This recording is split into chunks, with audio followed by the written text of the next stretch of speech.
കർണാടക സർക്കാരിനെ അസ്ഥിരപ്പെടുത്താൻ ശത്രുസംഹാര ഭൈരവ യാഗം നടത്തിയെന്ന ഉപമുഖ്യമന്ത്രി DK ശിവകുമാറിന്റെ പരാമർശം വലിയ വിവാദമായിക്കൊണ്ടിരിക്കുകയാണ്. പ്രത്യേകിച്ച് കേരളത്തിൽ വെച്ച് ഈ പൂജ നടത്തിയെന്നാണ് DK ആരോപിക്കുന്നത്.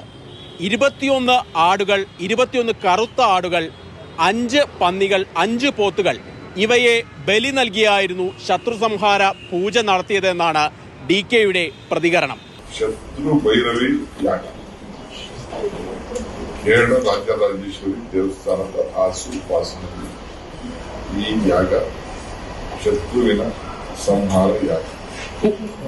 ಈ ಯಾಗಕ್ಕೆ ಪಂಚಬಲಿ ಕೊಡುತ್ತಿದ್ದಾರೆ. ಎಲ್ಲ ಕೆಂಪು ಬಣ್ಣದ.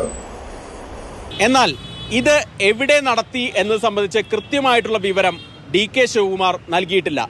ആര് നടത്തിയെന്ന് സംബന്ധിച്ച് തനിക്ക് കൃത്യമായിട്ടുള്ള ധാരണയുണ്ട് എന്ന് DK പറയുന്നുണ്ട്.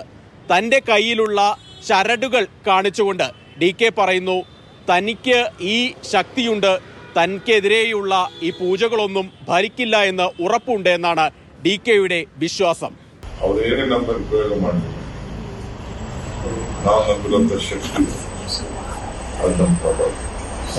രാജരാജേശ്വരി ദേവസ്ഥാനത്ത് വെച്ച് ഈ പൂജ നടന്നുവെന്നാണ് DK പറയുന്നത്. എന്നാൽ ഈ രാജരാജേശ്വരി ദേവസ്ഥാനം എവിടെയാണെന്ന് സംബന്ധിച്ച് കൃത്യമായിട്ടുള്ള വിവരം ഇതുവരെ പുറത്തു വന്നിട്ടില്ല. എന്നാൽ തളിപ്പറമ്പിലും സമീപ പ്രദേശങ്ങളിലും മൃഗബലിയോ ശത്രുഭൈരവി യാഗമോ നടന്നതായി സ്ഥിരീകരണമില്ല. 1968 തന്നെ കേരള സർക്കാർ മൃഗബലി നിരോധിച്ചതാണ്. എന്നാൽ തളിപ്പറമ്പിലെയും സമീപ പ്രദേശങ്ങളിലെയും ക്ഷേത്രങ്ങളിൽ കർണാടകയിൽ നിന്നും സ്ഥിരമായി രാഷ്ട്രീയ നേതാക്കൾ എത്താറുണ്ട്. ബംഗളൂരുവിൽ നിന്നും KB ശ്രീധരനൊപ്പം ഫെലിക്സ്, മാതൃഭൂമി ന്യൂസ്, കണ്ണൂർ.